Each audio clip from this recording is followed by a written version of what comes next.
Momen Fadel Bajideh berjoget di depan kamera wartawan usai diperiksa terkait kasus Loli yang dilaporkan oleh Nikita Mirzani. Diketahui, Fadel Bajideh selesai menjalani pemeriksaan di Polres Metro Jakarta Selatan terkait laporan Nikita Mirzani. Setelah hampir 7 jam diperiksa, Fadel menutup sesi wawancara bersama awak media dengan berjoget bersama kakaknya, Bintang Bajideh. Keduanya memang sering joget untuk kebutuhan konten di platform TikTok. Kemarin kan banyak parodin, ini gua kasih hiburan aja yak, kata Fadel Bajideh sembari tertawa di Polres Jakarta Selatan, Jumat, tanggal 4 Oktober tahun 2024. Ayo kita ngedance ya, sambungnya. Momen Fadel Bajideh dance bareng kakaknya, Bintang Bajideh di Polres Metro Jakarta Selatan, Jumat, tanggal 4 Oktober tahun 2024. Tak hanya satu, Fadel menunjukkan 3 dance yang sedang viral di TikTok dan banyak yang membuat parodi. Oh yang damdudi dam, ucal Fadel. Fadel memastikan bahwa pemeriksaan hari ini berjalan lancar dan baik-baik saja, sehingga setelah jalani pemeriksaan ia langsung boleh pulang. Makasih buat pihak yang sudah menanyakan gue dan alhamdulillah gue bisa menjawab lurus-lurus semua, lancar-lancar semua, tutur Fadel. Tampaknya laporan Nikita Mirzani tak membuat Fadel Bajideh gentar. Ia seperti yakin apa yang dituduhkan Nikita Mirzani terhadapnya tidak akan bisa dibuktikan. Diketahui Nikita Mirzani melaporkan Fadel dengan tuduhan sangat serius, yakni menghamili Loli, anak perempuannya yang masih di bawah umur dan memaksanya aborsi. Tentu saja jika tuduhan tersebut bisa dibuktikan, Fadel terancam hukuman maksimal 15 tahun penjara karena melanggar UU Perlindungan Anak, UU Kesehatan, dan KUHP. Fadel sendiri menjalin hubungan asmara dengan Loli. Namun, Nikita tak merestui mereka. Hasil dari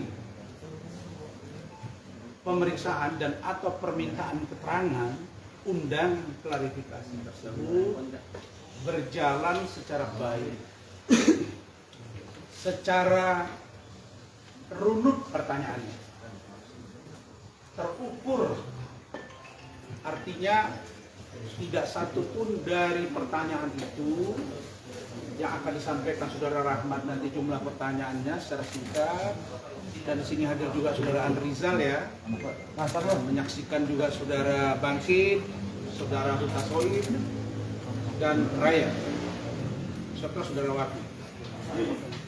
Saya ingin sampaikan bahwa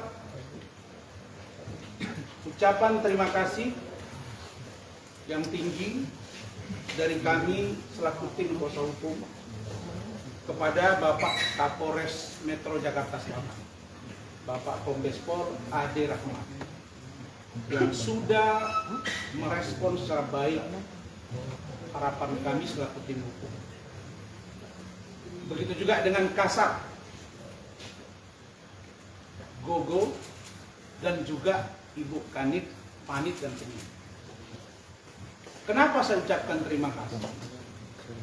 Karena saya menyampaikan pesan lewat media teman-teman semua ini agar kasus laporan NM terhadap Fadel Al-Fajar Bajideh ikut prosedur. Jangan loncat-loncat. Karena kami mendapat informasi karena katanya presumption of innocence, NM ini katanya orang yang punya banyak jaringan, punya pengaruh, bahkan berani bilang akan memenjarakan Fadel dan keluarganya. Ternyata Polri, dalam hal ini Polres Metro Jakarta Selatan, telah menjalankan tugasnya dengan baik, dan kami di sana mendampingi lebih dari 2 orang. Jadi kalau ada pengacaranya yang ngomong datang ke sini, seumur saya jadi lawyer, ada orang yang saya dampingi, klien saya melaporkan seseorang, saya nggak pernah datang ke Polres itu atau ke Polda atau ke Mabes itu. Saya mau tanya, Anda datang mau melakukan pressure atau apa? Dan kami melalui tim hukum yang saya pilih